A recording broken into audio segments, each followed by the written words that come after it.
राम कृष्ण हरे Krishna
या माता बहिणी या पुढे सगळे या पुढे तुम्ही पुढाल्याशिवाय मी कीर्तन चालू करत नाही या पुरुष मंडळी तुम्ही पण पुढे या पुढाल्याशिवाय मी कीर्तनच चालू करत नाही या किती तास जर लागू या पुढे पुढे सरकार पुढे सरकार कीर्तनाला माणसाने पुढे बसावं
क्लिअर करा. क्लिअर करा. हॅलो राम बेस कमी करा. रुपये घेऊन द्या मला. कडक करा कडक. भाविकाची आवडी देवा. भाविकाची आवडी देवा करी सेवा निज प्रती. हिंडतया मागे पुढे नाशी कोडे सकळही. घरी दारी वसे हरी विश्वांबरे भावजा. हिंडतया मागे पुढे नाशी कोडे सकळही. निळा म्हणे संदेह नाही नाही. भक्ता पाहे यावरी. हिंडतया मागे पुढे नाशी कोडे सकळही. ओम तत्र वेश मम वाचमिमां प्रसुप्तां संजीवयत्तखिल शक्तिधर स्वधाम्ना. अन्यांश हस्तचरण श्रवणत्व गादीन् प्राणान् नमो भगवते पुरुषाय तुभ्यम्. यत्र योगेश्वर कृष्ण यत्र पार्थो धनुर्धरा. तत्र श्रीरविजयो भूतिर्ध्रुवा नितिर्मतिर्मम. समचरण सरोजं सांद्रनीलाम्बुदाभं. जगननिहितपाणिं मण्डनं मण्डनानां. तरुणतुलसीमाला कञ्जरं कुञ्जनेत्रं. सदयधवलहासं विठ्ठलं चिन्तयामि. पाण्डुरङ्ग करो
सिंहासनस्थं पदाम्भोज तेजस्फूर्ति प्रदेशं विधीन्द्रादिदेवै सदा स्तूयमानं समाधिस्थमूर्तिं भजे ज्ञानदेवम्. ओम नमो ज्ञानेश्वरा.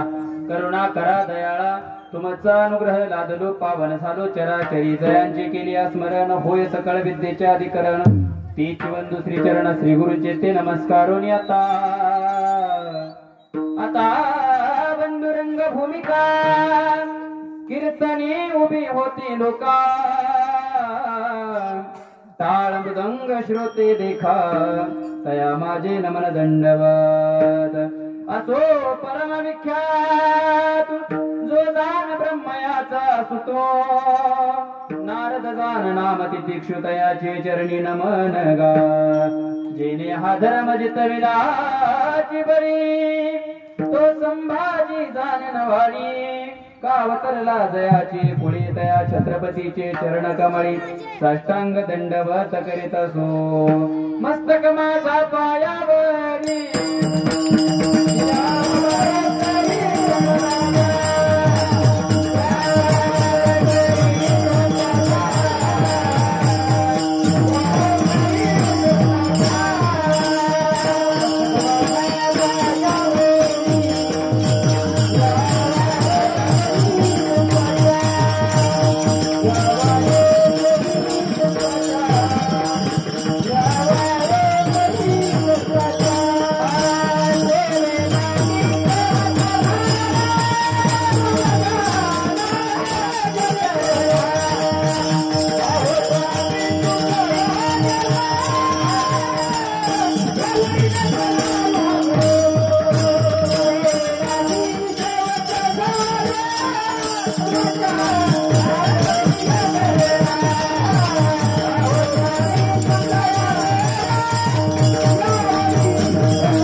निज चरणा अहो स्वामी तुकया देवा यावरी न करावा अभेरू भाविकाची आवडी देवा भाविकाची आवडी देवा करी सेवा निज प्रती हिंडे तया मागे पुढे नाशिक कोडे सकळ ही प्रस्तुत प्राप्त प्रसंगी चिंतन रूपी सेवे करता निवडलेला अभंग संत हृदय सम्राट देहू निवासी जगत वंदनीय जगतभूषण महान भगवत भक्त श्रीमंत संत वैराग्य राग रसिक असणारे देहू निवासी जगद्गुरु तुकोबाराय महाराज यांचा 4 चरणाचा अभंग आहे. बरोबर आहे का शिंदेवाडीकर? बरोबर आहे का अभंग? तुम्ही किती ऐकताय बघतोय? बरोबर आहे का अभंग? अभंग तुकोबाराय यांचा नाही, अभंग निळोबाराय आहे. लक्षात घ्या. बहुतेकांच्या पाठातला अभंग आहे, काहींच्या कान पाठातला महाराज. मात्र अजून सुद्धा अभंगाकडे काही लोकांची पाठ आहे. बरोबर आहे का? म्हणजे गाठ्याकडे पाठ आहे, अभंगाकडे काही लोकांची पाठ आहे. ऐका, अभंग बऱ्याच जणांच्या पाठातला असेल. लक्षात घ्या, अभंग तुकोबारायांचा नाही, अभंग निळोबारायांचा आहे. आता निळोबाराय कोण आहेत 2 मिनिटांमध्ये मी तुमच्या समोर सांगतो. माझ्या अभंगाला मी प्रवेश करतो. बघा, निळोबाराय कोण आहेत त्या अगोदर तुकाराम महाराज कोण आहेत हे समजून घेणं महत्वाचं आहे. ऐका, आता पुढेच काय आली? तुकोबारायांची बीज आली. बरोबर आहे का? मग बीजेचं महत्व आपल्याला समजलं पाहिजे. तुकोबाराय कोण आहेत आणि त्या अनुषंगाने आपला सप्ताह त्या पर्व काळावरच आहे. महाराज जगद्गुरु तुकोबारायांचे आपल्या सप्ताहामध्ये गाथा पारायण आहे. बरोबर आहे? या निमित्तानं मी तुम्हाला सांगेन तुकोबाराय कोण आहेत. लक्षपूर्वक ऐका, हृदयाचे कान करून कीर्तन ऐका लक्षपूर्वक. बघा, तुकोबाराय कोण आहेत. मी जर तुम्हाला प्रश्न विचारला तर तुम्ही काय सांगणार आहे मला माहिती आहे. तुकोबाराय म्हणजे वारकरी संप्रदायाचा कळस आहे. काय?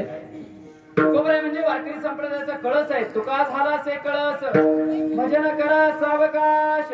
तुकोबाराय वारकरी संप्रदायाचा कळस आहे. याच्या पुढे तुकाराम महाराजांचं वर्णन करायचं झालं फार फार तर आपण सांगू शकतो. तुकाराम महाराज म्हणजे जगद्गुरु तुकोबाराय त्यांना पदवी भेटली. लक्षात घ्या. काय सांगेल अजून तुकोबारायांबद्दल? आपण फार तुकोबारायांचं कौतुक करू शकत नाही, पण 2 शब्दात तुकोबाराय तुम्हाला सांगतो. लक्षपूर्वक ऐका. तुकाराम महाराज म्हणजे कोण? वैराग्याचा पुतळा, भक्तीचा जिव्हाळा, प्रेमाचा मळा आणि चैतन्याची चितकळा म्हणजे जगद्गुरु तुकाराम महाराज आहेत. घरात नाही धान, पोटात नाही आन, गावात नाही मान, परंतु चित्तात सतत समाधान म्हणजे जगद्गुरु तुकाराम महाराज आहेत. घरात मोडकी घाट, फुटका माठ, गळक ताट, परंतु शेवटी वैकुंठाची वाट, असा ज्यांच्या परमार्थाचा थाट होता ते जगद्गुरु तुकोबाराय. विठाला विठाला.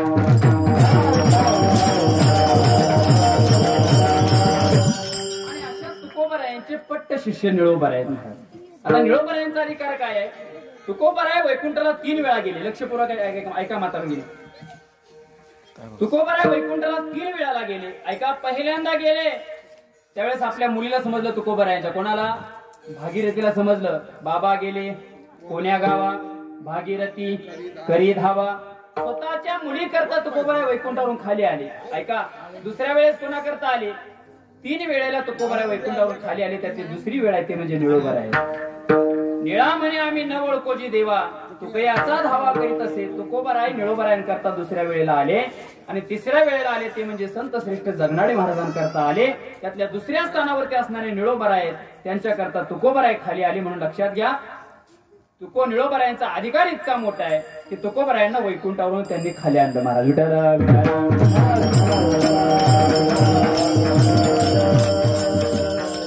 अशा निळोबारायांचा अभंग आहे. 4 चरणाचा अभंग आहे. आपल्याकडे वेळ कमी आहे. बघा, ऐका, आधीच आपल्याकडे 1 तास उरलाय. 1 तास उरला. आपण महाराज हनुमंत महाराजाशी 1 तासात मला तुम्हाला या 4 चरणाचा भावार्थ सांगायचा आहे. आणि नंतर महत्वाचा कार्यक्रम आहे तो म्हणजे भारुडाचा कार्यक्रम आहे. त्यामुळे आजचं कीर्तन काय लांबून चालत. आणि गाडी कितीही लेट सुटली, आता एसटी गेली बघा, कितीही लेट एसटी सुटली त्या डेपोतून महाराज वेळेवर जो पोहोचवतो तो ड्रायव्हर असतो. बरोबर आहे का? मग आज माझ्याकडे ड्रायव्हरचं काम आहे. वेळेवरती मी आज एसटी नेऊन पोहोचवणार आहे. फक्त तुम्ही हृदयाचे कान करून माझं कीर्तन ऐका. लक्षात घ्या, कीर्तनाला सुरुवात करण्यापूर्वी फक्त बोलू नका. महिला भगिनी तुम्ही सुद्धा बोलू नका बरं का. बोलायचं असेल तर मला तसं येऊन सांगा. माझा माईक तुम्हाला घेऊन जा. तुमचं बोलून झालं का परत मला आणून द्या. ऐका, फक्त कीर्तन लक्षपूर्वक ऐका. 1 तास आहे आपल्याकडे. सेवेला सुरुवात करण्यापूर्वी थोडासा परिहार द्यायचा तो असा किंबहुना वक्त्याचं ते आद्य कर्तव्य आहे. बघा, अखंड हरिनाम सप्ताह आणि जगद्गुरु तुकोबारायांचा गाथा पारायण सोहळा. या सोहळ्याचं हे 3रं वर्ष आहे. आप्पा महाराज वाटत नाही 3रं वर्ष आहे, वाटतंय 10-12 वर्ष झालेत का काय सप्ताहाला. खरंच प्रेमळ लोक आहे आणि या सप्ताहाला भरभरून असं सहकार्य करणारी लोक आहे. लक्षात घ्या, 3रं वर्ष आहे आणि 3ऱ्या वर्षातील आजचा 3रा दिवस माझा घातलाय. म्हणजे 3रा घातलाय माझा. मी म्हटलो ताप महाराजांना 5वा घाला. नाही ना म्हणजे तुमचा 3रा. म्हणजे कोण घालाय नसलं तरी यांनी घातलाय आपला, त्यामुळे अडचण.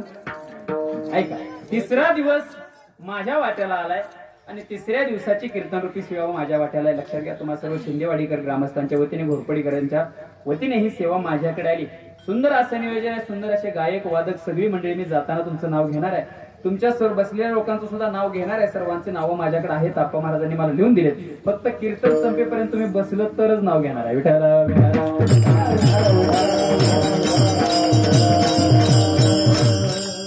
अभंग फार गोड आहे महाराज. निळोपरायांचा अभंग आहे, 4 चरणाचा आहे. निळोपराय अभंगाच्या माध्यमातून देवाला आवडणारा भाविक आपल्या समोर मांडतायत. आहे आहे आहे आहे कोणी वैस उभा आहे आजच्या दिवशी. असू द्या, बसू द्या. म्हातारे माणसाला निळोपराय या अभंगाच्या माध्यमातून देवाला आवडणारा भाविक आपल्या समोर मांडतायत. आता आवड ही 3 प्रकारची आहे बघा. 3 प्रकारची आवड आहे. पहिली आवड आहे सर्वसामान्य माणसाची आवड आहे. दुसरी आवड आहे साधू संतांची आवड आहे. आणि तिसरी आवड आहे ती म्हणजे देवाची आवड आहे. लक्षपूर्वक ऐका बघा. पहिली आवड आहे सर्वसामान्य माणसाची. आता तुम्हाला काय आवडतं? बोलत चला, बोलत चला माझ्यासोबत. मी काही केस करणार नाही, मी काही केस करत नाही तुमच्यावर. फक्त बोलत चला. मला बोलणारी माणसं आवडतात. असं सगळ्यांनीच बोला. ऐका, मला सांगायचं काय, सामान्य माणसाला काय आवडतं महाराज? सामान्य माणसाला काय आवडतं बघा? सत्ता आवडते, संपत्ती आवडते आणि अमर राहावं असं माणसाला आवडतं बघा. सामान्य माणसाची आवड फार दुर्मिळ आहे महाराज. काय आवड? सत्ता आवडते. सत्तेसाठी राजकारण केलं जातं. मी काय राजकारण कुठल्या पक्षाचा नाही, पण बघा, सत्ता मिळवायची असेल तर तुम्हाला राजकारण करावं लागतं. त्याच्याशिवाय सत्ता भेटत नाही. महाराज, काय काय ना वाटतं मी या भारत देशाचा एक दिवस का होईना पंतप्रधान व्हावं. नाही होता येत पण सोडा. ऐका, वाटतं पंतप्रधान व्हावं, नाही होता आलं तर एक दिवस या भारत देशाचा त्या ठिकाणी राष्ट्रपती तरी व्हावं वाटतं. नाही होता आलं महाराज एखादा खासदार तरी व्हावं वाटतं. नाही होता आलं तर आमदार तरी व्हावं वाटतं. नाही आमदार होता आलं तर महाराज त्या ठिकाणी एखाद्या गावाचा सरपंच तरी व्हावं वाटतं. नाही सरपंच होता आलं तर ग्रामपंचायतच्या बॉडीवरती तरी यावं वाटतं. नाही बॉडीवरती आज येता आलं तर महाराज सोसायटीचा चेअरमन तरी व्हावं वाटतं. नाही सोसायटीचा चेअरमन झाला तर सोसायटीचा शिपाई तरी व्हावं वाटतं. सत्ता सगळ्याला हवी महाराज. तुम्हाला काय? मला सुद्धा वाटतं आमच्या गावचा सरपंच व्हावं. सत्ता प्रत्येकाला आवडते महाराज. सत्तेशिवाय माणसाचं राजकारण चालत नाही महाराज. दुसरी आवड आहे संपत्ती. प्रत्येकाला आवडते. संपत्ती आवडत नाही असा माणूस शिंदेवाडीत शोधून सापडत. संपत्ती प्रत्येकाला हवी महाराज. किंबहुना तुकोबरायांचे उद्गार आहेत. तुकोबराय आपल्या अभंगात सांगतात, धनवंता लागी सर्व मान्यता आहे जगी. ज्याच्या खिशात पैसा लोक त्याला जवळून राम राम घालतात महाराज. खिशात पैसा नसू द्या, जवळची लोक सुद्धा जवळ येत. पहिल्या भगिनी, जवळची लोक सुद्धा जवळ येत नाही. कधी? खिशात पैसा नसला का. मी माझ्या पदरचं सांगत नाही, लक्षपूर्वक आहे का. कबीर महाराज म्हणतात, अपने पल्लों में पैसा है तो सब लोग सलाम करे और अपना पैसा निकल गया तो कोई ना मीठा बोले भाई रे सब पैसों के भाई. अपना साथी नहीं रे कोई भाई रे सब पैसों के भाई.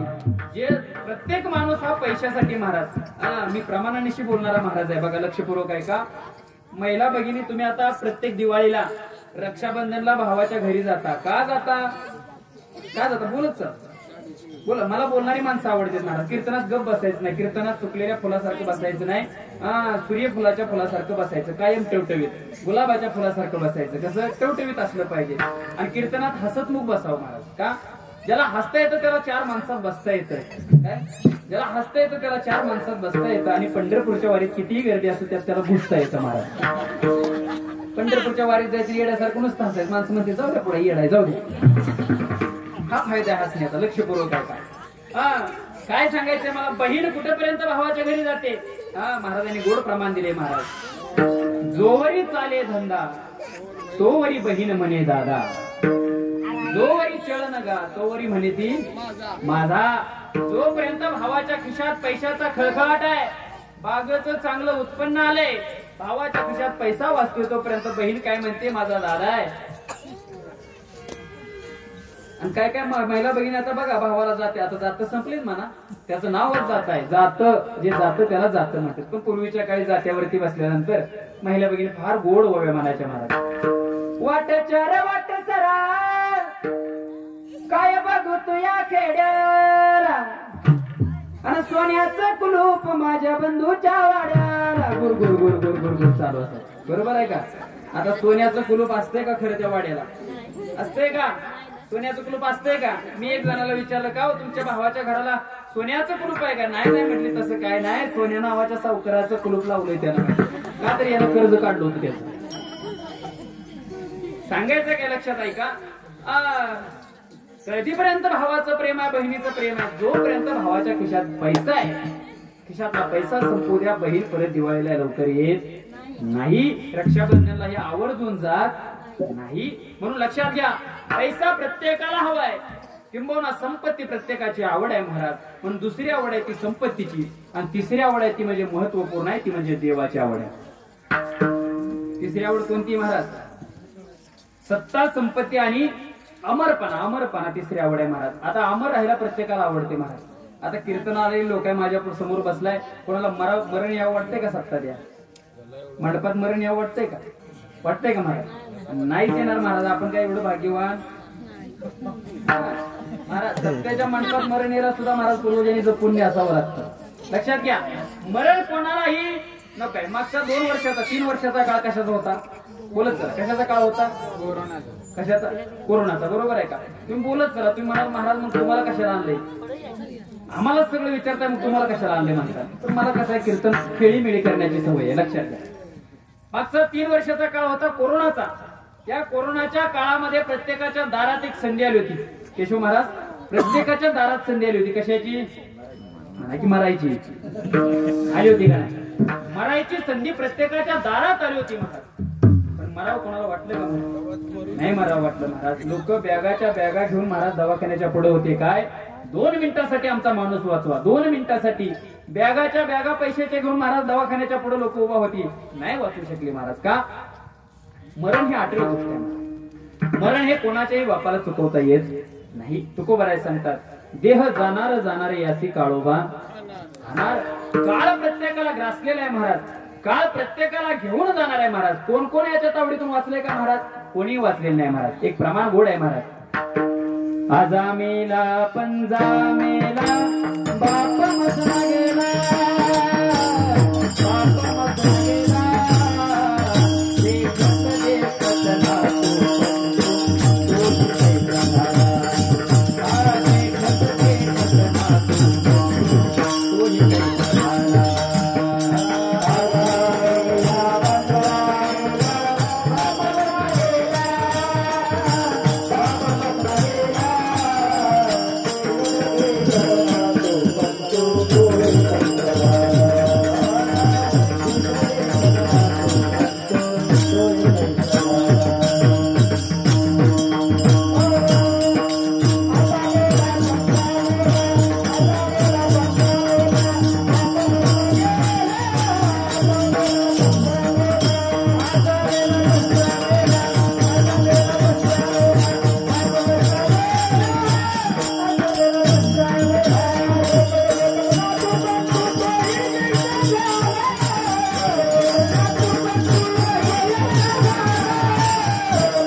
आजा मेला पंजा मेला बाप मसना गेला, देखत देखत नातू पंतो तोही तैसा झाला, देखत देखत नातू पंतो तोही तैसा झाला, उठा उठा जागा पाटी भयाले मोठी. महाराज लक्षात घ्या, मरण ही अटळ गोष्ट आहे. याच्या कोणी तावडीतून वाचलेलं नाही.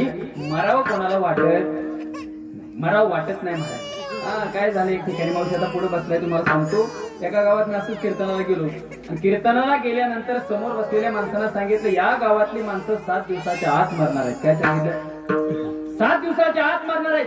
सगळ्या मायला माय माऊलींनी महाराज त्या ठिकाणी माना खाली टाकल्या. पुरुष मंडळी सुद्धा माना खाली टाकली. महाराज का 7 दिवसाच्या आत या गावातली सगळी लोक मारणार आहेत. पण शेवटच्या कोपऱ्यात एक आजीबाई बसली होती. आजी म्हटली महाराज तुम्ही कितीही सांगा या गावातली 7 दिवसाच्या आत मारणार आहेत, मी या गावातलीच नाही म्हटली. मला काही सांगायचं लक्षात घ्या, तू या गावातले असशील नाही तर नसशील, 7 दिवसाच्या आत मरण आहे महाराज. आठवड्याचे वार किती आहेत? 7 वार आहेत. 8वा वार नाही. प्रत्येकाला मरण हे 7 दिवसाच्या आत आहे. कोण सोमवारी जाणार आहे, कोण मंगळवारी, कोण बुधवारी, गुरुवारी, प्रत्येकाचं मरण हे निश्चित आहे. प्रत्येकाला मरण हे येणार आहे, अटळ आहे. म्हणून एका गझलकाराने एक सुंदर गझल सांगितली महाराज. जिंदगी किराए का घर है, एक ना एक दिन बदलना पड़ेगा. जिंदगी किराए का घर है, एक ना एक दिन बदलना पड़ेगा. मौत जब तुझको आवाज देगी, घर से बाहर निकलना पड़ेगा. मौत जब तुझको आवाज देगी, घर से बाहर निकलना पड़ेगा. मरण ही अटळ गोष्ट आहे. म्हणून मरण सुद्धा प्रत्येकाला येणार आहे. किती जरी आपण अमर राहण्याचा प्रयत्न केला तर मरण ही निश्चित गोष्ट आहे महाराज. काय निश्चित गोष्ट आहे, प्रत्येकाला येणार आहे. म्हणून माणसाच्या आवडी बाजूला ठेवा. सत्ता आवडते, संपत्ती आवडते आणि अमर राहायला आवडते, या माणसाच्या आवडी बाजूला ठेवा. दुसरी आवड आहे ती म्हणजे साधू संतांची आवड आहे. साधू संताला काय आवडतं महाराज? साधूला वाटतं समाजानं एकत्रित यावं. साधूला वाटतं समाजानं महाराज असा भव्य दिवसा सप्ताह करावा. साधूला काय वाटतं? साधूला वाटतं पंढरपूरची आषाढीची पायी दिंडी सोहळा करावा. साधूला काय वाटतं? समाजानं सर्व एका रंगामध्ये रंगावं, ही आवड साधूची. किंबहुना सर्व सुखी कोरड होवो नीती ही लोकी, भजिजो आदि पुरुषी अखंडित. साधूला वाटतं समाजानं सर्व रंगात रंगावं, ही साधूची आवड. तिसरी आवड आहे ती महत्वपूर्ण आहे, लक्षपूर्वक आहे का? तिसरी आवड आहे ती म्हणजे देवाची आवड आहे. देवाला काय आवडतं? आवडे देवाची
एकदा टाळ्या वाजवा सगळ्यासाठी.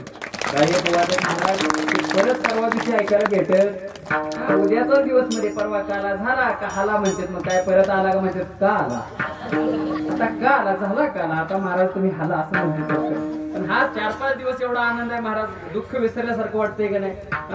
महाराज सप्ताह गावात होणं किंवा सप्ताह गावात करणं ही मोठी गोष्ट नाही महाराज, तर ती जोमात करणं ही फार मोठी गोष्ट आहे. तुम्ही शिंदेवाडीकर सगळे मिळून महाराज आमच्या आप्पा महाराजांना साथ करता, एवढा मोठा सप्ताह चांगला करता महाराज. याच्यापेक्षा दुसऱ्या गावाला हा 16च आहे महाराज, यात्रा भरवल्यासारखंच आहे महाराज. 5 दिवस तुमचं महाराज जर दुःख हरण होत असेल या 5 दिवसाच्या माध्यमातून या 5 दिवसाच्या सत्यामुळे जर तुमचा महिना महाराज आनंदित जात असेल तर याच्यासारखं भाग्य दुसरं नाही महाराज. ऐका म्हणून लक्षपूर्वक ऐका. बघा देवाला कोणती गोष्ट आवडते? आवडे देवाची तो ऐका प्रकार नामाचा उच्चार रात्रंदिवस. देवाला काय आवडतं? देवाला पैसा पाणी दुसरे काय आवडत नाही महाराज. तुम्ही पंढरपूरला गेला पंढरपूरचा देव तुम्हाला काय मागतो गो? मागतो नारळ सुद्धा मागत नाही साधा महाराज. नारळ सुद्धा नाही महाराज. देवाला काय लागतंय का? देवा कारणे भाव तस्मात द्यावे न लगे फारसे वित्त झाले एक चित्त तरी बहुत एवढ्यासाठी नका करू वाचा हात गा. देवाला तुमचं दुसरं काय आवडत नाही. देवाला फक्त भाव आवडतो. थोर प्रेमाचा भुकेला हाची दुष्काळ तयाला किंवा देवाला फक्त भाव आवडतो. देवा कारणे भाव तस्मात. देवाला भाव आवडतो तुमचं काही आवडत नाही. तुम्हाला महाभारतामध्ये थोडं नेतो बघा. महाभारतामध्ये एक प्रसंग झाला. काय झाला? ज्या वेळेस सुदामा ब्राह्मणावरती गरिबीची परिस्थिती आली. कशाची? फार गरिबीची परिस्थिती महाराज. इतकी गरिबीची परिस्थिती सुदामाची की अंगावरती अंगभर घालायला कपडे नाहीत महाराज. सुदामाला पोटभर अन्न मिळत नाही. भिक्षा मागितली सुद्धा तरी सुद्धा महाराज कुटुंबाचं सुद्धा पोट भरत नाही. इतकी परिस्थिती सुदामा ब्राह्मणाची गरिबीची होती. आणि गरिबीची परिस्थिती असताना सुदामा ब्राह्मण देवाकडे निघायला. भगवान कृष्णाकडे चालला. आता भगवान कृष्ण सुदामाचा मित्र आहे, बालपणीचा मित्र आहे. आणि सुदामाला भेटण्याकरता महाराज द्वारकेच्या द्वारावरती आला. आणि आल्यानंतर द्वारपालांना सांगितलं, द्वारपालांनो अरे तुमच्या देवाला सांगा तुमचा बालपणीचा एक मित्र आलाय, तुझा सखा आलाय, बालपणीचा मित्र आहे, नाव सुदामा ब्राह्मण आहे म्हणून सांगा. काय सांगितलं? अरे द्वारपालो उस कन्हैया से कह दो किधर पे सुदामा गरीब आ गया है, भटकते भटकते न जाने कहां से तुम्हारे महल पे गरीब आ गया है, तुम्हारे महल पे गरीब आ गया है. सुदामा ब्राह्मणानं द्वारपालाला सांगितलं बालपणीचा मित्र आहे, सुदामा नाव आहे म्हणून सांगा.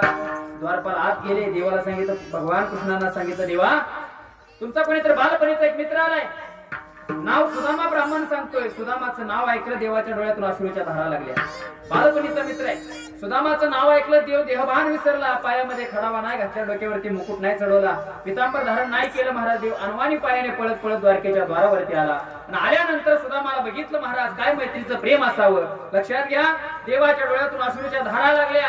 अश्रूच्या धारा लागल्या. सुदामाला बघितलं, कडकडून मिठी मारली. सुदामाला आलिंगन दिलं, सांगितलं सुदामा सर माझ्या महाराज. सुदामा ब्राह्मणाच्या हाताला धरलं, महालात आणलं. आणि महालात आणल्याबरोबर सुदामाला महाराज गादीवरती बसवलं. पाय महाराज एका पात्रामध्ये घेतले, सुदामाच्या पायावरती पाणी घातलं, पाय धुतले महाराज. एवढंच नाही, सुदामाच्या पायाचं पाणी देवानं प्राशन करावं एवढं महाराज मैत्रीचं प्रेम होतं देवाचं.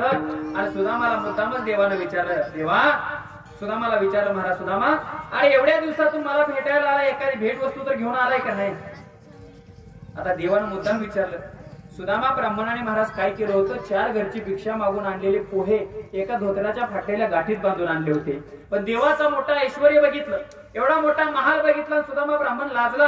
देवाला सांगितलं, देवा मी काहीच आणलं नाही. आता मात्र देव चतुर आहे महाराज. चतुरा तो शिरोमणी गुण लावण्याची ठाणी मुकुटा सकळा म्हणे धन्य तुची विठोबा. देवानं ती महाराज चतुर बुद्धीनं महाराज बघितलं, धोतराची गाठ बघितली, गाठ सोडली आणि त्या गाठीमध्ये असणारे 4 घरचे मागून आणलेले पोहे देवान आपल्या हातावरती घेतले, मुठीमध्ये घेतले. आणि मुठभर पोह्यातला फक्त एकच घास देवाने खाल्ला. किती? एकच घास खाल्ला. आणि एका घासाचा मोबदला म्हणून भगवान कृष्णाने सुदामा ब्राह्मणाला अख्खं गाव सोन्याचं करून दिलं महाराज. काय केलं? अख्खं गाव सोन्याचं करून दिलं महाराज. प्रमाण गोड आहे महाराज. सुदामा ब्राह्मण दुःख दरिद्री पिढीला मुष्टी पोहे घेऊन या, त्याची भेटी लागी गेला. शुद्ध भावाने कोणी या, गाव सोन्याचा दिला. सुदामा ब्राह्मणाचं महाराज गाव सोन्याचा दिला. पण त्याच्या अगोदरचं प्रमाण बघा, चरण बघा. शुद्ध भाव दे कोणी या, गाव सोन्याचा दिला. गा अगोदर देवानं भाव घेतला आणि भावानंतर मग गाव सोन्याचं करून दिलं. म्हणून देवाला दुसरं काय आवडत नाही, देवाला फक्त भाव आवडतो. काय आवडतो? भाव आवडतो महाराज. अजून एखादा प्रसंग सांगतो तुमच्या समोर ऐका. शबरी माता, रामायण तुम्ही वाचला असेल, बघितलं असेल. शबरी माता अयोध्येला देवाला भेटायला गेली का? रामाला भेटायला शबरी माता चालत चालत गेली का अयोध्येला? नाही महाराज. उलट राम प्रभूंना अयोध्या सोडून महाराज ज्यावेळेस महाराज वनवास चालू होता त्यावेळेस शबरी मातेच्या कुटियामध्ये यावं लागलं. काय राम प्रभूंना चालत यावं लागलं का हो? रामप्रभू चालत चालत शबरीच्या कुटियात का आले? त्याचं कारण काय? ऐका, शबरी मातेचा भाव होता. काय भाव होता? शबरी माता ही भिल्ल जातीचे, पण रामप्रभू तिला भेटायला येणार आहेत म्हणून तिनं त्या दिवसापासून ठरवलं होतं आपल्या कुटियाच्या पुढं रोज फुलांचं महाराज सडा टाकायची, रोज फुलं आणून टाकायची, रोज त्या जंगलामध्ये जायची, पात्रामध्ये बोरं घ्यायची. पण बोरं अशी घेत नव्हती. बोर अगोदर काय करायची? सावायची. आंबट लागलं का बाजूला टाकून द्यायची, गोड लागलं का महाराज त्या पात्रात घ्यायची. असं एक नाही दोन नाही महाराज. रामप्रभू जोपर्यंत भेटायला येत नाही तोपर्यंत शबरी मातेने केलं. म्हणून महाराज रामप्रभू शबरीला कुटियात तिच्या भेटायला आले. आश्रमात या कधी रे येशील ही माझी भावना रामा रघुनंदना. हे रामा, हे राघवा, मी तुझ्या कुटियात तुझ्या अयोध्येत येत नाही. मला तुझ्या माझ्या कुटियामध्ये यावं लागेल. याला देव जिंकणं म्हणायचं. देव जिंकता आला पाहिजे महाराज. आणि एक वाक्य लक्षात ठेवा, दररोजच तुम्ही मंदिरात गेलं पाहिजे या मताचा मी नाही. पण दररोज तुम्ही कोणत्या तरी मंदिरात गेलं पाहिजे, दर्शन घेतलं पाहिजे या मताचा मी नाही. लक्षात घ्या, आपली भक्ती इतकी महाराज निष्ठा पाहिजे, भक्तीवरती एवढा दृढ निश्चय पाहिजे महाराज की एक दिवस आपण दर्शनाला गेल्यानंतर आपल्या पावलावरती पाऊल टाकून देवाला आपल्या घरी आलं पाहिजे महाराज. एवढी आपली भक्ती पाहिजे, एवढा आपला भाव पाहिजे, एवढा भाव पाहिजे. म्हणून म्हटलं जातं थोर प्रेमाचा भुकेला हाची दुष्काळ तयाला महाराज. देवाला बाकी काही लागत नाही, भाव लागतो. तुम्ही पैठणला गेलाय का? पैठणला छत्रपती संभाजीनगर पासून एक 50 किलोमीटर अंतरावरती गाव आहे. त्या गावाचं नाव आहे पैठण. काय नाव आहे? पैठण नावाचं गाव आहे. बाळा पैठण कितवीला आहे? कितवीला आहे तू? तिसरी. तू कधी? ती 6वीला. मला सांगा, आळंदीला कोणते संत आहेत? आळंदीला कोणते संत आहेत? बोलत चाल, बोलत चाल. हा, नाही माहित का? पैठणला, देहूला. जाऊ दे जाऊ दे. मागच्या 10 वर्षापूर्वी एक पिक्चर आला होता, त्याच्यात ते झिंगझिंग झिंगाट गाणं होतं. कुठला पिक्चर आहे?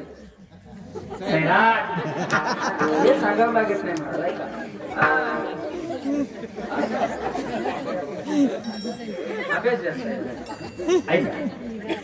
आपण हसतोय महाराज. मी थोडस अधिकारण बोलेल महाराज. हसण्यासारखी गोष्ट नाही. आपल्या पोरांना तुकोबर आहे, ज्ञानोबर आहे हे समजून सांगितले पाहिजे. ही आपली संस्कृती आहे. आपला भारत देश हा संतांचा आहे, महंतांचा आहे. म्हणून त्यांना संत महात्मे सांग. जरूर पिक्चर बघू द्या, माझी अडचण नाही. पिक्चर बघितला तरी बघू द्या. पण ऐका, आता परवा एक महाराज मागच्या आठवड्यात एक पिक्चर रिलीज झाला, छावासारखा पिक्चर पोरांनी बघू द्या. महाराज अंगावरती रोमांच यावे असा पिक्चर आहे, तो बघितलाच पाहिजे महाराज. का पिक्चर बघायचा चांगला बघा. महाराज संत महात्मे सुद्धा आपल्या मुलांना सांगणं हे गरजेचं आहे. काळाची गरज आहे. आपला देश, देव आणि धर्म टिकला पाहिजे, याच्याकरता आपली संस्कृती सुद्धा टिकली पाहिजे महाराज. म्हणून संत महात्मे सांगायचं. चला बघा, पैठणला एक संत आहे, त्यांचं नाव आहे शांती ब्रह्म एकनाथ महाराज. एकनाथ महाराजांचा अधिकार काय लक्षात घ्या. एकनाथ महाराज म्हणजे सगळ्या संतात श्रीमंत संत आहे. सकल संता माझे राजा स्वामी एकनाथ माझा. सगळ्या संतात श्रीमंत संत एकनाथ महाराज आहेत. बरं, एकनाथ महाराज किती श्रीमंत होते बघा. जसं तुम्ही आता माझ्या कीर्तनाला एवढी लोक आला शिंदेवाडीतली, एवढी लोक एकनाथ महाराजांच्या घरी रोज असायची. बरं का, चरित्र वाचले एकनाथ महाराजांचं, त्याच्यामध्ये उल्लेख आहे. रोज लोक कीर्तनाला, प्रवचनाला महाराज एकनाथ महाराजांचं भावार्थ रामायण ऐकायला त्यांच्या घरी वाड्यावरती यायचे.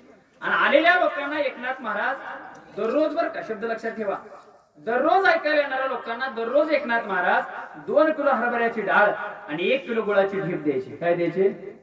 1 किलो गुळ आणि 2 किलो हरभऱ्याची डाळ द्यायची. कोण द्यायचं? बोलत चला. कोण द्यायचं? एकनाथ महाराज. कोणाला द्यायचे?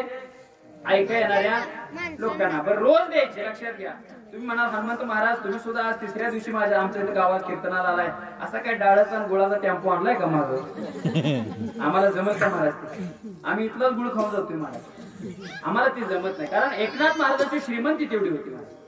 सगळ्या संतात श्रीमंत संत एकनाथ महाराज आहेत. एकनाथ महाराजांची श्रीमंती बघा किती. एकदा एकनाथ महाराजांच्या वाड्यावरती केशव चोरी झाली. काय झाली? चोरी. आणि एकनाथ महाराजांच्या वाड्यावरती 24 चोर घुसले. किती? इकडे चोर आहेत का? आहेत का? रात्री जायचं म्हणून म्हटलं मी. चोर आहेत का? चोर प्रत्येक भागात असते, तुम्ही जात नाही मग. चोर प्रत्येक भागात असतील, फक्त चोरात दोन प्रकार आहेत, एक भंगार चोर आणि एक उत्तम चोर. भंगार चोर कोणाला म्हणायचं? सत्तेच्या मडपाताला पकवायचा, गटाच खिशात घालायचा, डबात खिशात घालायचा, मंडप कॉलेज वायरीच एखादी पळवायची, माय कॉलेज स्टँडच पळवून न्यायचं. नाहीच काय सापडलं तर महाराजाची चांगली चप्पल पायात घालून जायची, महाराजांचा लाभ म्हणायचा. पण भंगार चोरांना कुठं घुसायची याची सुद्धा महाराज नॉलेज, अक्कल. चोरी करायची म्हणजे काय सोपं काम नाही. चोरी करायला सुद्धा नॉलेज असावं लागतं बाबा. काय असावं लागतं? नाहीतर उगाच कोणाच्या तर घरात घुसायचं, मार खाऊन बाहेर यायचं, त्याला चोर म्हणता येत नाही. चोरी करायला सुद्धा महाराज नॉलेज घ्यावं लागतं, अक्कल असायला लागते. केशवबुवा एक नवीनच चोर होता, नवीनच. त्याला वाटलं आपण आता चोरी करायला शिकावं, म्हणून त्याला चोरी करायला गेला आणि रात्रीच्या 12-1च्या सुमारास चोरी करायला गेला. पहिली चोरी त्याची महाराज आयुष्यातली. चोरी करायला एका घरात जात होता, उंबऱ्यातनं आत पाऊल टाकला, एवढ्यात त्या गावातली लाईटच गेली. लाईट गेली महाराज. लाईट गेल्याबरोबर याचा चुकून पाय त्या उंबऱ्याच्या आत मावशी झोपली होती घराची. त्या घरात मावशी झोपली होती, तिच्या पायावर पडला. पण मावशी बघून पाय टाकायचा आपण महाराज. मावशी बघून नाही महाराज, मावशी 2 क्विंटलची. इथलं नाही बरं का, मध्य प्रदेश करताय. 2 क्विंटलची मावशी, तिच्या पायावर पाय पडल्याबरोबर मावशी उठली महाराज. उठल्याबरोबर त्या अंधारात त्या मावशी चोराचा पाय झाला. पाय पकडल्याबरोबर चोर एवढ्या मावशी थांबली नाही, त्या चोराला उंबऱ्यावरच खाली पाडलं. पण एवढ्या नाही थांबली मावशी ती महाराज. ती 2 क्विंटलची मावशी त्या उंबऱ्यावर त्या चोराच्या अंगावर बसली महाराज. अंगावर बसल्यावर चोर लागला थरफडायला. महाराज मला सोडा, मला सोडा, मी पहिली चोरी करा. तू चोरी करायलाच कशाला आला? तुला मी सोडणार नाही. एक काम कर, तिचं बारकं पोरगं घरात झोपलं होतं मावशीचं. त्या मावशी म्हटली, पप्प्या उठ लवकर, मी चोराला पकडून ठेवते, तोपर्यंत तू पोलिसाला बोलवणार. आता पप्प्या कसा तर ते उंबऱ्यातनं बाहेर आला महाराज. आणि आल्याबरोबर त्याला महाराज अंधारात चप्पल सापडला. आणि चप्पल सापडत नसल्यामुळे काय केलं महाराज, त्यानं मोठ्यानं आवाज केला, मम्मी अगं माझी चप्पल सापडणार. चोरानं गप बसायचं का नाही?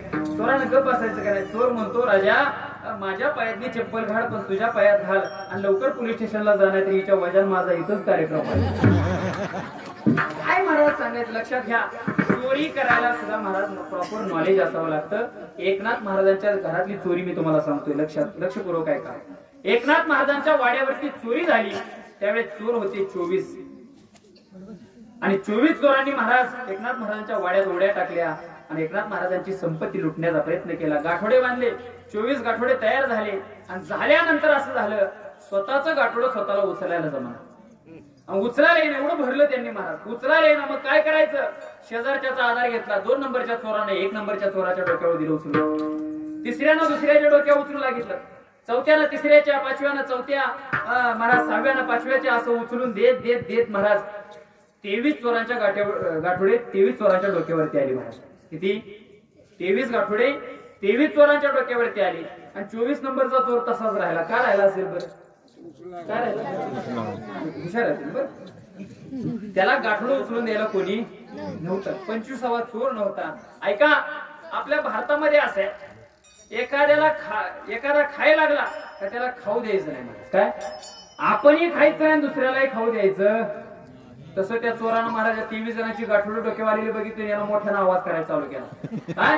अरे तुमच्या 23 जणांची गाठोडे 23 जणांच्या डोक्यावर केला, तुम्ही रस्त्याला लागला, माझं गाठोडे इथंच आहे, मला कोण उचलून देणार? असा मोठ्याने आवाज केला. म्हणजे नाथ महाराज जागे होती. भारताची संस्कृती, आपणही खायचं नाही, दुसऱ्याला खाऊ द्यायचं. आलं म्हणून सांगतो तुम्हाला, लक्षात घ्या. आपल्या भारत देशातले 5 पुढारी अमेरिकेत गेले केशवबुवा. अमेरिकेत गेल्यानंतर महाराज, आता अमेरिकेत म्हटलं का थोडा थाट असेल का, गेल्याबरोबर महाराज त्यांना डायनिंग टेबलवरती बसवलं. नाश्त्यासाठी महाराज प्लेट आल्या. प्लेट कशाच्या? चांदीच्या प्लेटा. आणि चांदीच्या प्लेटा आल्या, त्यात पोहे आले महाराज. त्याच्यावरती खाण्याकरता सोन्याचा चमचा आला. कुठे? अमेरिकेतलं सांगतो. आणि आल्याबरोबर झालं असं महाराज, असे 5 जण बसले होते महाराज डायनिंग टेबलवरती गोल. आणि बसल्यानंतर सगळे खात होते, पण त्यातला एक जरा पुढारी महाराज कसा होता, त्याला काय केलं, जरा चोरटा होता महाराज. काय केलं? सोन्याचा चमचा त्याला खिशात घातला. खिशात घातला. आणि सोन्याचा चमचा खिशात घातलेला समोरच्या पुढाऱ्यानं बघितला. कुणी? त्याच्या पुढे बसलेला डायनिंग टेबलवर पुढं त्यानं बघितला, यानं खिशात चमचा घातलाय. आणि खिशात चमचा घातलाय म्हटल्यानंतर महाराज सगळं नाश्ता बिष्टा झाला. नाश्ता झाल्यानंतर ते प्लेटा गोळा करायला आले. आणि त्यात चमचा एक कमी पडला. काय पडला? एक चमचा कमी पडला. चमचा कमी पडल्याबरोबर तिथं आता गोंधळ उठला. महाराज एक चमचा गायब झाला, एक सोन्याचा चमचा गायब झाला. त्यातला ती पुढे बसलेला जो पुढारी होता का नाही, तो म्हटला एक चमचा माझ्याकडे द्या अगोदर त्यातला. एक चमचा घेतला महाराज आणि त्यातला एक चमचा घेतल्याबरोबर तो म्हटला हा चमचा मी माझ्या खिशात घालणार आणि समोरच्या खिशातनं काढणार म्हटला. ऐका, त्यानं तो एक त्या माणसाकडून चमचा घेतला आपल्या खिशात घातला, म्हटला त्याची खिशा तपासा, त्याच्या खिशा तपासा म्हटला. त्याने खिसा तपासला, त्या समोरच्या पोडऱ्याच्या खिशात चमचा निघाला म्हटला. मला काय सांगायचं, आपणही खाऊ द्यायचं, खायचं नाही दुसऱ्यालाही खाऊ द्यायचं नाही. तसं महाराज नाथ महाराजांच्या वाड्यात त्यानं आवाज केला, अरे तुमच्या 23 जणांचे गाठोडे आले, माझं कोण उचलून देणार. एवढा मोठा आवाज झाल्याबरोबर एकनाथ महाराज जागे झाले आणि जागे झाल्यानंतर एकनाथ महाराज त्या चोराच्या दिशेने आले आणि चोराला म्हणतात, हे राजा, अरे ते 23 जण रस्त्याला लागलेत ना गाठोडे घेऊन, त्यांना जाऊ दे, मी तुला उचलून देतो. कोण म्हणते असं? कोण म्हणते? एकनाथ महाराज. चोरी कोणाच्या घरात चालू आहे? एकनाथ महाराजांच्या घरात चोरी चालू आहे. 23 चोर रस्त्याला लागले, त्यांना दिसतंय, तरी सुद्धा चोराला म्हणतात मी उचलून देतो तुला. एवढं मोठं महाराज ऐश्वरी एकनाथ महाराजांचं आहे. एवढे श्रीमंत संत एकनाथ महाराज आहेत. स्वतःच्या घरातलं सोने चांदी पैसा अडका चोराच्या डोक्यावर उचलून देतात. एवढे संत, एवढे श्रीमंत संत एकनाथ महाराज आहेत. पण त्यांची प्रापंचिक श्रीमंती बाजूला ठेवा, परमार्थिक श्रीमंती एकनाथ महाराजांची बघा. एकनाथ महाराजांच्या घरी देवानं 36 वर्ष कावडीने पाणी भरलं. एकनाथ महाराजांच्या घरी श्रीखंडाच्या रूपाने एकनाथ महाराजांच्या घरी गोदावरतीवरती कपडे धुतले महाराज. पडेल ते काम एकनाथ महाराजांच्या घरी केलं का? त्याचं कारण आहे एकनाथ महाराजांचा देवावरती असणारा शुद्ध भाव. म्हणून शुद्ध भाव असणारा भाविक देवाला फार आवडतो. निळोबाऱ्या अभंगाच्या पहिल्या चरणात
भाविकाची आवडी देवा.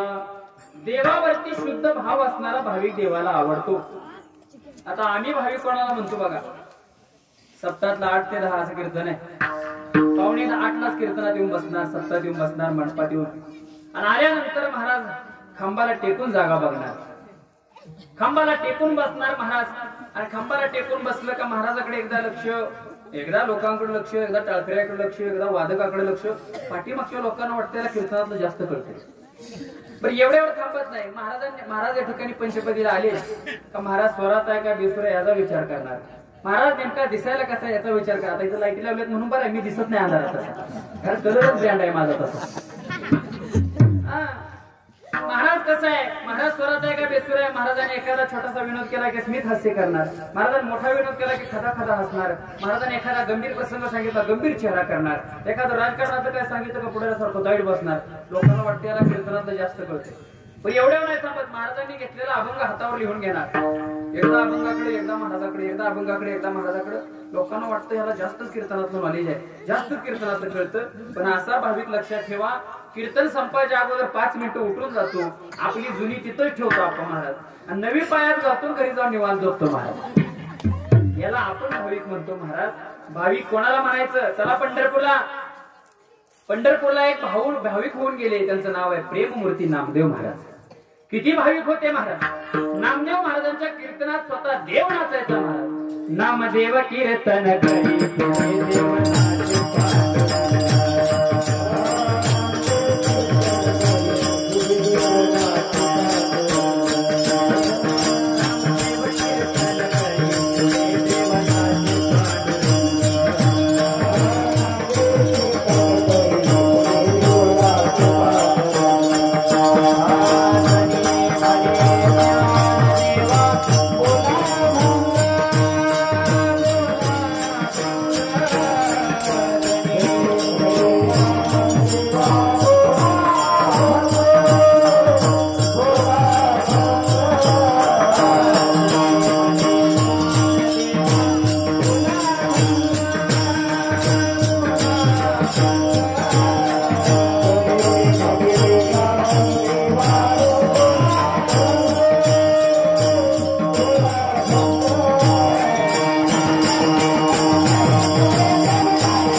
देव नाचायचा. काय नाचायचा? देव नाचायचा महाराज. बरं एवढ्यावर थांबत नव्हतं नाचत नाचत. नाचता नाचता देवाचा पितांबर गळून पडला तरी देवाला भान नसायचं महाराज. नाचता नाचता देवाचा गळला पितांबर, गळला पितांबर, सावध होई देवा ऐसे बोले कबीर. कबीर महाराज म्हणाले देवा जागेवर या, सिद्धीवरती या. एवढा देव नाचायचा महाराज. देव कबीर नामदेव महाराजांच्या कीर्तनात का नाचायचा? त्याचं कारण आहे भाव होता. काय होता? भाव होता. मी पंढरपूरला सगळी लोक गेलाय ना, पंढरपूरला सगळी लोक गेलाय. आपल्या हाकेच्या अंतरावरती पंढरपूर आहे. किती हाकेच्या अंतरावर पंढरपूर आहे. आपण गेलंच पाहिजे महाराज पंढरपूरला. लोक फॉरेन वरनं अमेरिकेवरनं आम्ही बघतो महाराज. आळंदीच्या सोहळ्यामध्ये 30-30 दिवस लोक चालत महाराज. ती अमेरिकेची फ्रान्सची लोक महाराज त्या दिंडीत असतात महाराज. का असतात? त्यांना महत्व कळलंय आपल्या पांडुरंगाचं महाराज, म्हणून ती लोक तिथून चालत येतात. आपल्या तर जवळ आहे महाराज पांडुरंग, आपल्या जवळ आहे. आपण गेलं पाहिजे. लक्षात घ्या, पंढरपूरला गेल्यानंतर आपण सर्वात पहिलं काय काम करतो महाराज? चंद्रभागेचं स्नान, त्याच्यानंतर पुंडलिक रायाचं दर्शन, त्याच्यानंतर आपण घाट चढून वर येतो. आल्यानंतर सर्वात पहिलं दर्शन कोणाचं आहे? चोखोबा रायाचं दर्शन आहे. त्याच्यानंतर महाराज कोणाचं आहे? नामदेव पायरीचं दर्शन आहे.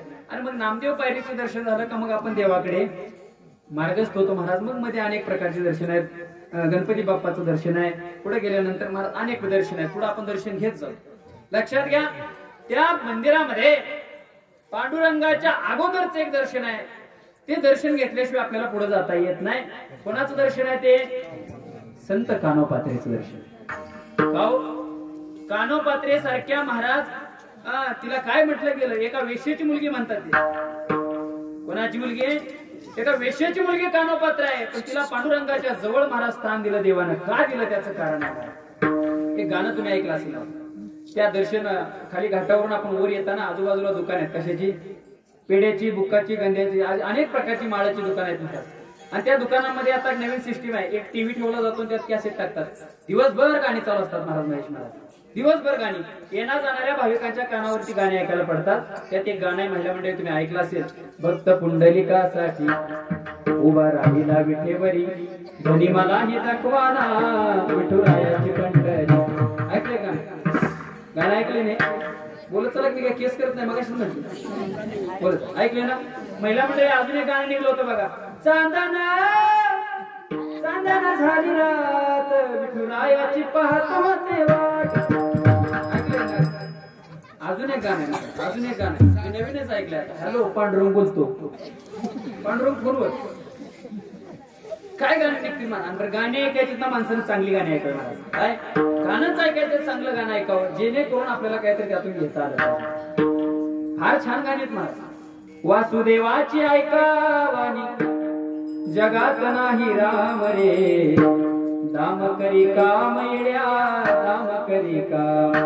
पैसा प्रत्येकाला कळतो, गरीबालाही कळतो, श्रीमंतालाही कळतो महाराज, लहान मुलालाही कळतो, मोठ्या माणसालाही पैसा कळतो महाराज. पैसा काय? पैशाची जादू लय न्यारी, तान्या पोराला त्याची हाव, आई सोडून घेते झेप पैशाच्या मागुनी धाव.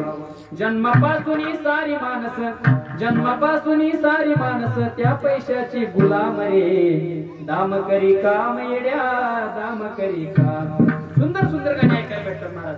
आता हे सिस्टीम वाले या मंडपामध्ये जर वातावरण करायचं असेल तर फार छान गाणी लावतात महाराज. रचित का होईना पण गवळणी फार छान आहे. काय? ऋतला पायी काटा या आडवाटा, नंदाचा कारटा होता जोडीला, होता जोडीला म्हणून मी आले गोडीला, कसा गोड बोलूनी बाय काटा काढीला ग बाय बाय ऋतला पायी काटा. रचित गाणी ऐकायला कसं वाटतं? माझ्या मंडपात वातावरण होतं. काय होतं? वातावरण होतं. गाणी अनेक प्रकारची. माणसानं चांगलं ऐकावं महाराज, चांगलं ऐकावं. बघा काहीतरी ऐकत बसायचं नाही महाराज. आता पूर्वीच्या काळी शाळेमध्ये प्रार्थना चांगल्या असायच्या. पूर्वीच्या काळी शाळेमध्ये प्रार्थना छान असायच्या. काय असायच्या? त्या ब्राह्मण पुत्रा वधुनी शोकाकुल झाला मनी, आसवे आणली नयनी तो वदला हा अंत तुझ्या नाशाचा, मी पापी श्रावण बाळाचा. सर आला तो धावून आला काळ, विवळला श्रावण बाळ. त्याच्यानंतर अजून कविता आल्या, प्रार्थना आल्या महाराज. खरा तो एकची धर्मा जगाचे बांध कोरावे. पद्धत असते. आमच्याकडे अर्धा एकर माणसांना नाच पडले महाराज. जगाला प्रेम पावे, सुंदर सुंदर गाणी महाराज. पण या कोरोना पासून पोरांचं एवढं नुकसान झालंय आपण महाराज. एका शाळेच्या कडनं चाललो होतो, पोर प्रार्थना म्हणत होती, कविता म्हणत होती. आता 2 जण बसले होते बेताळा टेकून. मी आपलं सहज मला आपलं शाळेच्या कडनं चाललो होतो, गाणी काय म्हणतात नेमकं म्हणून वाकून ऐकायला लागलो. ते पोरगं म्हणायचं, पप्पा सांगा कुणाचे, पप्पा माझ्या मम्मीचे, मम्मी सांगा कुणाची, मम्मी माझ्या पप्पाच्या. तर मला जरा विनोदी स्वभाव. मी म्हटलं लेकरं कुठल्या होत आहे. अवघड आहे ना महाराज. कोणत्या कविता कोणत्या प्रार्थना म्हणावं आपल्याला समजलं. मला काय सांगायचं लक्षात घ्या. एक गाणं होतं, या गादीवरची गाणी म्हणून आहे, पण आला प्रसंग म्हणून मी सांगतो. एका वेश्येची मुलगी भक्ती करून धन्य झाली, कानोपात्रीला देवानं मंदिरात जागा दिली. गाणं काय, 16.5 वर्षाचं वय. एवढा प्रसंग आहे का, आपली वेळ होत आलेली मला. एवढा प्रसंग आहे का महिला म्हणजे तुमच्यासाठी खास आहे. 16.5 वर्षाचं वय आहे. नाव तिचं कानोपात्र आहे. दिसायला कानोपात्रा इतकी सुंदर आहे महाराज. असा उल्लेख आहे त्या चरित्रामध्ये. कानोपात्रा म्हणजे दिसायला इतकी सुंदर आहे. तिने जर एखाद्या कमळाच्या फुलाला स्पर्श केला, सुकलेल्या कमळाचं फुल असू द्या, टवटवीत झाल्याशिवाय राहत नव्हतं महाराज. तिने जर एखादा पानाचा विडा खाल्ला तर तो घशातून खाली जाताना दिसायचा महाराज. एवढी कानोपात्रा सुंदर होती महाराज. एवढी सुंदर कानोपात्रा. तिचं सौंदर्य महाराज या जगाच्या पुढे फिकं पडलं असं सौंदर्य होतं महाराज. कानोपात्रा दिसायला सुंदर आहे, तर तिचं दुर्दैव एक आहे महाराज. तिला आईच माहित आहे, बाप माहीत. कानोपात्रीची आई एका बादशाच्या, बिदरच्या बादशाच्या दरबारात नाचगान करायची. तिला माहित नाही बाप कोण आहे.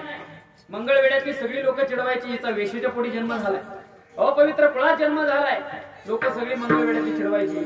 कानोपात्रीला एक दिवशी सहन नाही झालं. 16.5 वर्षाचं वय. गावातून पंढरपूरच्या दिशेने वारी निघाली, दिंडी सोहळा निघाला, वारकरी चालले. आणि कानोपात्रीला सहजच म्हटले, कानोपात्रा चल वारीला. कानोपात्राच्या दिंडीत सामील झाली, वाळवंटात आली, पंढरपुरात आली. आणि पंढरपुरात वाळवंटात उभा राहिल्याबरोबर माऊली ज्ञानोबारायांच्या भजनाचा आवाज कानोपात्रीच्या कानावरती पडला. मायबाप जसा आवाज कानावर पडला, कानोपात्रीला राहवलं नाही. वाळवंटातनं पळत पळत आवाजाच्या दिशेने गेली. माऊली ज्ञानोबारायांचा आवाज ऐकला, पायावरती साष्टांग दंडवत घातला. ढसा ढसा कानोपात्रा रडायला लागली. माऊली तुम्ही साधकाचे मायबाप, अनाथाचे माय आहात. माऊली मला एक सांगा, मंगळवेड्यातली सगळी लोक मला वेश्येच्या पोटी जन्म झाला म्हणून सांगतात, तू अपवित्र कुळातला जन्म आहे म्हणून हिणवतात, मला चिडवतात. माऊली एक सांगा, माझा जरी वेश्येच्या पोटी जन्म झाला असला तरी मला माझा उद्धार करून घ्यायचा आहे, त्याचा मार्ग मला तुम्ही सांगा.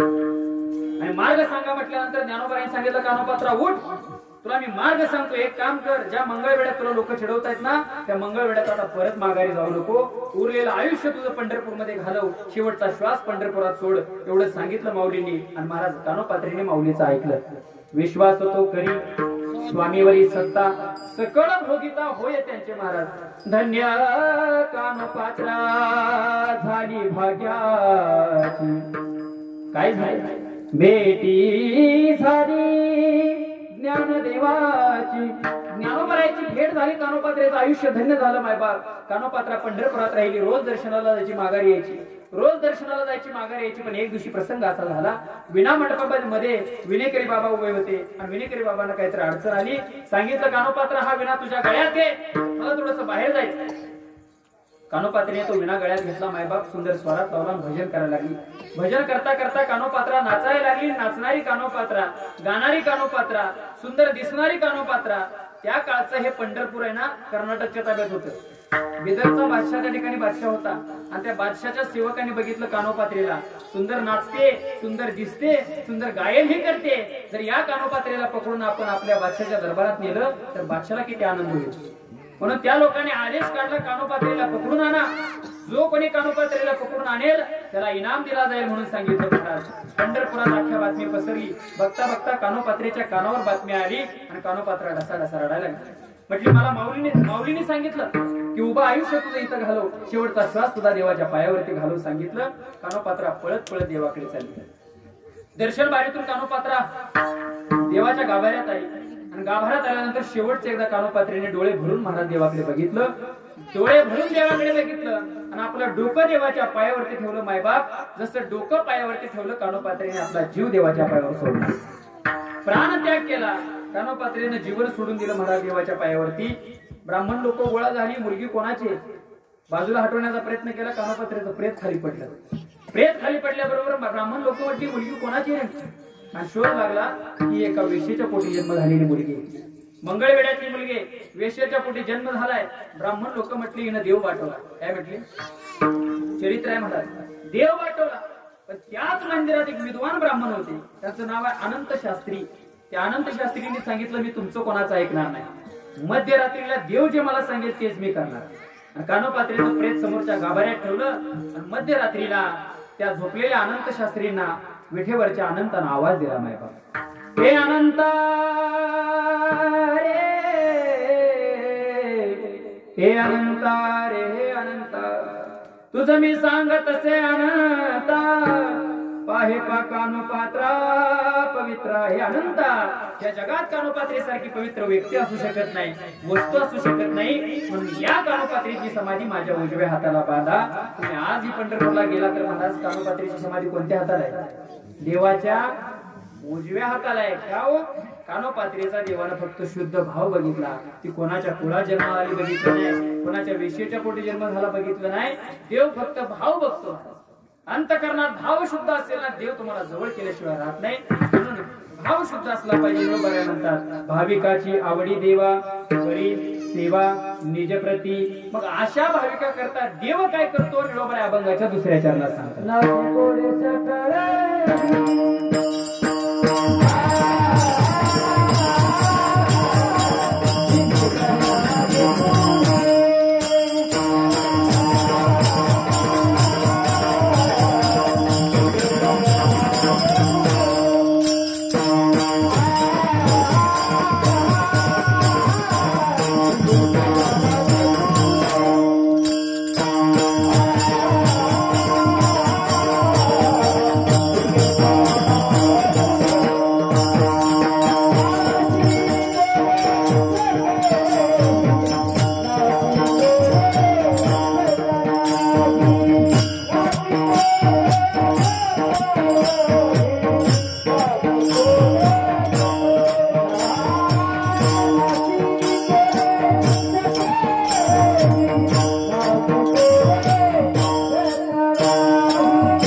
अभंगाच्या दुसऱ्या चरणामध्ये सांगतात भाविक जर आवडता असेल ना महाराज, त्याला शुद्ध भाव असेल ना महाराज, असा भाविक देवाला आवडतो. आणि त्या भाविका करता देव काय करतो? हिंडे तया मागे पुढे.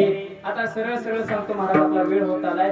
आपल्याला नंतर भारूड सुद्धा बघायचं आहे. भरपूर महाराज सांगण्यासारखं आहे, पण वेळ आपल्याकडे कमी आणि वेळेतच कीर्तन केलं पाहिजे. लक्षात घ्या. आता कोणाच्या पाठीमागे उभा राहिला बघा, द्रौपदीच्या पाठीमागे उभा राहिला. कधी? सरळ सरळ सांगतो तुम्हाला, कधी पाठीमागे राहिला उभा? ज्या वेळेस भगवान कृष्णाचा एक मित्र होता, त्या मित्राचं नाव आहे उद्धव. काय नाव आहे? उद्धव. उद्धव आणि भगवान कृष्ण सोबत असायचे. उद्धवाने एक दिवशी कृष्णाला विचारलं, देवाला विचारलं, देवा तुला दोन बहिणी. देवाला दोन बहिणी बरं का, एक सुभद्रा आहे सख्खी बहीण, आणि दुसरी मांडलेली बहीण आहे, तिचं नाव द्रौपदी. देव उद्धवाने विचारलं, देवा तुमची सर्वात आवडती बहीण कोणती, मांडलेली का सख्खी बहीण आवडती? आता देव मुद्दाम सांगायचं. देव म्हणायचे माझी सर्वात आवडती बहीण ती द्रौपदी. काय म्हणायची? उद्धवाचा तळपायाच्या मस्तकात जायची. देवाची सख्खी बहीण सुभद्रा आहे, ज्या अर्जुनाला दिली. देवाची सख्खी बहीण सुभद्रा आहे, पण देव म्हणतो मला द्रौपदीच आवडते, माझी द्रौपदीच बहीण मला आवडते. देव म्हणतो. उद्धवाच्या मनात चाललेलं देवानं बघितलं, ओळखलं, आणि उद्धवाच्या हाताला धरलं आणि सांगितलं चल. पाट्याच उद्धवाला उठवलं, चल म्हटलं.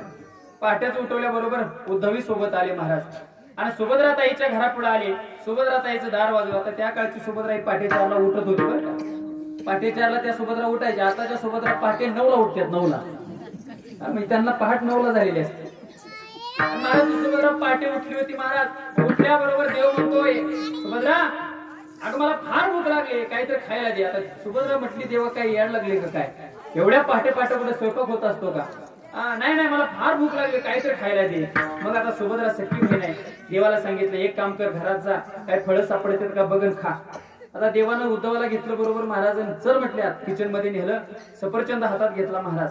आता देवाला ते कापून खायचं नव्हतं. देवानं काय केलं, ते सफरचंद हातात घेतलं, कापत असताना स्वतःचं बोट कापून घेतलं, मुद्दाम बोट कापून घेतला आणि बोट कापल्याबरोबर रक्त गळायला लागलं. उद्धवानं आवाज दिला, ए सुभद्रा ताई, अगं देवाचं बोट कापले, काहीतरी बांधण्याकरता एखादी चिंदी घेऊन ये. काय एखादी चिंदी बांधायला घेऊन ये. मला सांगा, सुभद्रा अर्जुनाची पत्नी आहे, देवाची सख्खी बहीण आहे, तिला काय साड्या कमी असतील का? साड्या कमी असतील का देवाच्या बहिणीला? हजारो साड्या असतील महाराज. पण सुभद्रा शोधायला लागली, ह्या घरात जाती, त्या घरात जाती, त्या खोलीत जाती, चिंदी कुठं सापडली नाही. आणि देवाच्या बोटातनं रक्त गळायला लागलं. देवाने एक काम केलं, उद्धवाला म्हटले चल. उद्धवाला हाताला धरलं, चिंदी काही सापडत नाही म्हणून महाराज.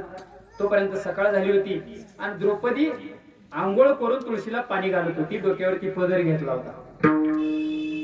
तुळशीला पाणी घालत असताना देव आणि उद्धव समोरून आले. आल्याबरोबर द्रौपदीला दिसलं देवाचं बोट कापले, रक्त गळतंय. जसं द्रौपदीला दिसलं, द्रौपदीनं हातातलं ताट आणि महाराजचं पाणी घालणारा जो तांबे तिथंच खाली ठेवला.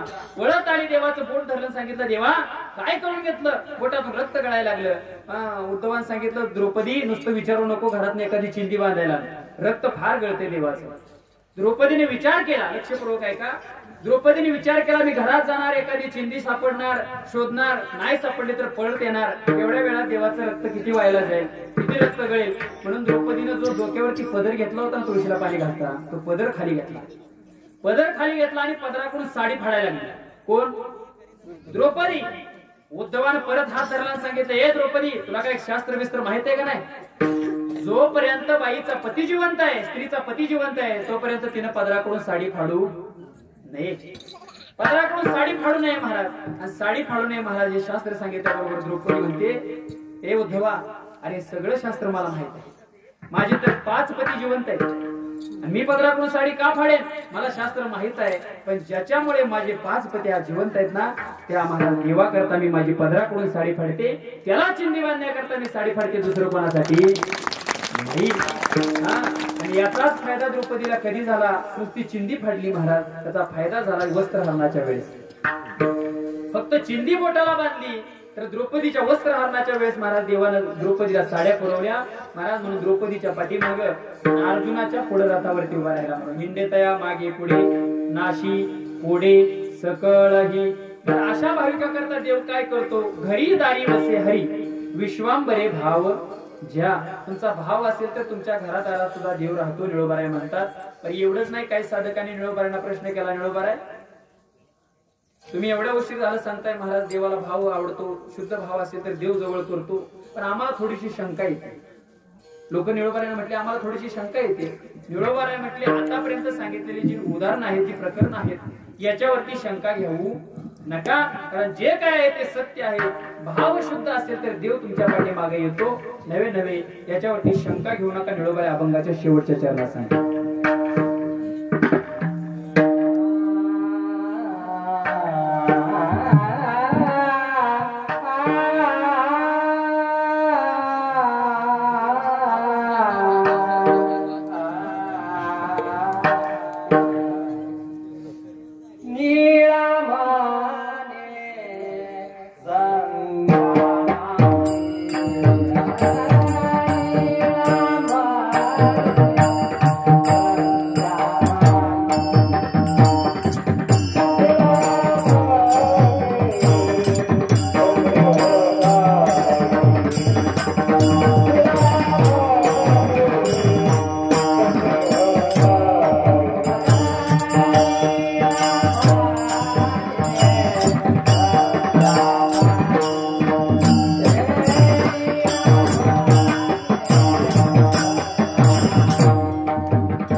भक्ता पाहे यावरी देव देवाच्या कार्यावरती किंबहुना भाव शुद्ध असेल तर शंका घेण्याची गरज नाही. म्हणून तुम्ही आम्ही सुद्धा महाराज त्या देवाच्या चिंतनावरती नामस्मरणावरती महाराज शंका घ्यायचं काम नाही. आपण सुद्धा नित्य नियमानं महाराज देवाचं नामस्मरण केलं पाहिजे. एकदा सर्वांनी हाताने टाळी आणि मुखाने भजन करायचं. आतापर्यंत काही त्रास दिला नाही. शिंदेवाडीकर आता शेजारपाजारी कोण झोपलेला असेल तर जागा करा. हा उठा उठून जायचं भजन करायचं. आतापर्यंत काय त्रास दिला नाही. भजन करा टाळी वाजवा. माझं काही तसं शासन नाही महाराज लक्षात घ्या. पण आता थोडासा त्रास घ्यायचा. प्रत्येकाने दोन्ही हात वर करायचे आणि हाताने टाळी मुखाने भजन करा. हात वर करा लगेच नाही टाळी थांबा करा. हात वर करा हात वर. हा कसं दिसतंय बघा बरं. राहू द्या काकडाची पर्यंत असं हात वर, हात वर, प्रामाणिकपणे हात वर. तिकडे बाहेर बसली लोक सुद्धा हात वर करा, दिसतंय मला इकडून.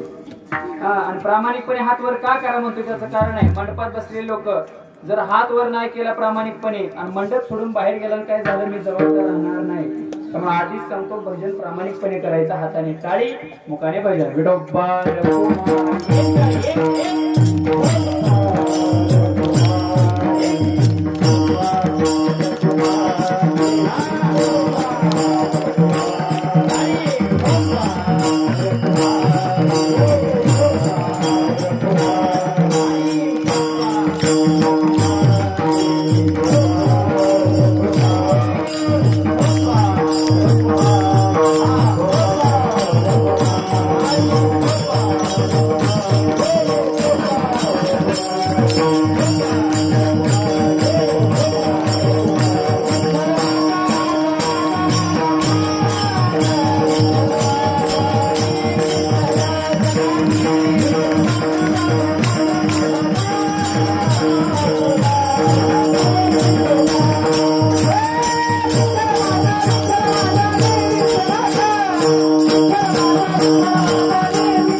वातावरण खूप छान झालं. सर्वांच्या चरणी पुन्हा एकदा दंडवत आणि अभंगाच्या 4 चरणाचा भावार्थ तुमच्या समोर सरळ सरळ मांडण्याचा प्रयत्न केलेला आहे. तो असाच असेल असा माझा काय बंधन नाही महाराज. जो तू अभ्यासाच्या पद्धतीने मांडत असतो महाराज, ऐका. पण तुम्ही हृदयाचे कान करून हे कीर्तन ऐकल्याबद्दल तुमच्या चरणी साष्टांग दंडवत. या ठिकाणी माझ्या कीर्तनासाठी उपस्थित असणारे महाराष्ट्रातील सुप्रसिद्ध आमचे सनई वादक धोंडेराम महाराज आहेत. त्याचबरोबर अतिशय सुंदर महाराज भैरवी म्हटले आमचे लाटणे महाराज, आमचा फार दिवसाचा परिचय महाराज लाटणे महाराज आहेत. त्याचबरोबर सुंदर असं महाराज आपल्याला गेली 4 दिवस 3 दिवस अजून 2 दिवस आहेत महाराज. सुंदर असं गायन ऐकायला भेटते. कालच त्यांचं कीर्तन झालं आपल्या शेजारच्या गावचे महाराज. आपली माणसं आपण मोठी केली पाहिजेत बघा. ते जग मोठं करत नाही, आपली माणसं आपण मोठी करायची असतात, लक्षात घ्या. सुंदर असा आवाज आहे. गान कुकिळ आमचे महेश महाराज नरळे आहेत. त्याचबरोबर दीदीचं नाव काय, लक्ष्मीताई आमची. त्याचबरोबर या भागाचं रत्न, आम्ही त्यांना म्हणतो काय महाराज, चौ अंगी चिरा. कुठेही टाका, पकवाज वाजवायला बसा, पकवाज जोरातच वाजणार. गायन करायला सांगा, गायन जोरातच. कीर्तन करायला सांगा, कीर्तन सुद्धा जोरातच करतात. अजून आमचे महाराज केशव बुवा, केशव महाराज रुपनर. त्याचबरोबर सगळीच म्हणजे आता आमचे माधव बुवा आहे तिकडे सिस्टीमवाले दादा, तुम्ही सुद्धा फार छान लावली, तुमच्या सुद्धा चरणी दंडवत. त्याचबरोबर आपल्या गावाचं रत्न, नवे नवे महाराष्ट्राचे रत्न म्हणेन महाराज. का, कारण असा मृदंग आपल्या भागात मला पहिल्यांदा ऐकायला भेटतो आपण महाराज तुमच्याकडून.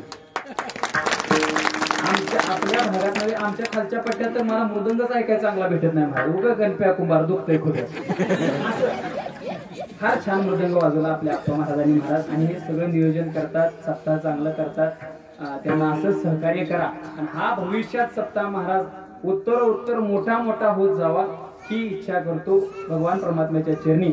आणि सुंदर असा मृदंग वाजवला आमचे त्यांचे बंधू या ठिकाणी शूटिंग करतायत, त्यांच्याही चरणी. आता तुम्ही महाराज, तुम्ही मगाशी म्हटलं होतं आमचं नाव घेतल्याशिवाय तुम्ही जाणार नाही. मी तसं कसं विसरतो महाराज, तुमच्या सगळ्याची यादी माझ्याकडे आहे. पण आता सगळ्याची नावं घेत बसलो तर पुढचा भारुडाचा कार्यक्रम पहाटे 4ला जाईल. त्यामुळे एका नावामध्ये सगळ्यांची नावं घेतो महाराज. ऐका, फक्त लक्षपूर्वक ऐका. आपला हा जो भाग आहे पश्चिम महाराष्ट्र, हा जवानांचा भाग आहे. या महाराष्ट्राच्या भूमीमध्ये सातारा, सांगली, सोलापूर या भागामध्ये फार करून जास्तीत जास्त जर लढायला सीमेवरती कोण असतील तर ते आपले जवान आहेत महाराज. म्हणून सगळ्याचं नाव त्या नावामध्ये घेतो. लक्षपूर्वक ऐका. भगवान श्री पांडुरंगाच्या चरणी फूल वाहतो वाकून, भगवान श्री पांडुरंगाच्या चरणी फूल वाहतो वाकून, तुम्हा सर्वांचं नाव घेतो शहीद झालेल्या जवानांचा मान राखून. ज्ञानेश्वर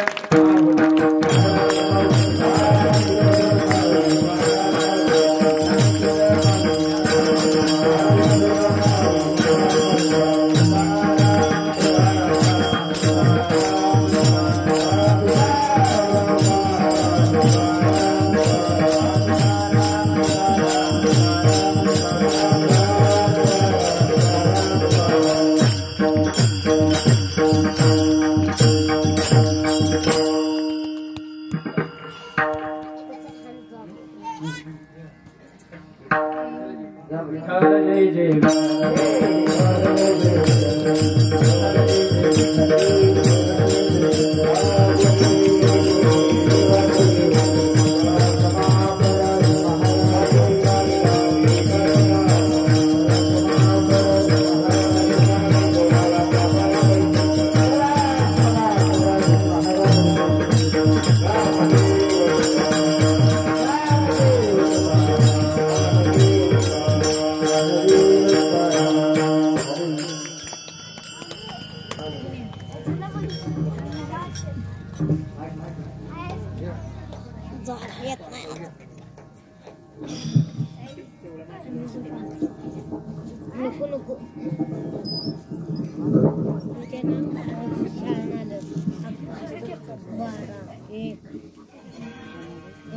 अखंड हरिनाम सप्ताह संत श्रेष्ठ तुकोबराय गाथा पारायण सोहळा या सोहळ्याचं तिसरं वर्ष आहे आणि आज या तिसऱ्या वर्षातील तिसऱ्या दिवसाची कीर्तन सेवा श्री हरिभक्त परायण हनुमंत महाराज आठपडकर हे आमच्या सोबत आळंदीला आम्ही सोबत राहिलो होतो. महाराजांनी खूप गोड सेवा केलेली आहे. तसेच आता कीर्तन झाल्यानंतर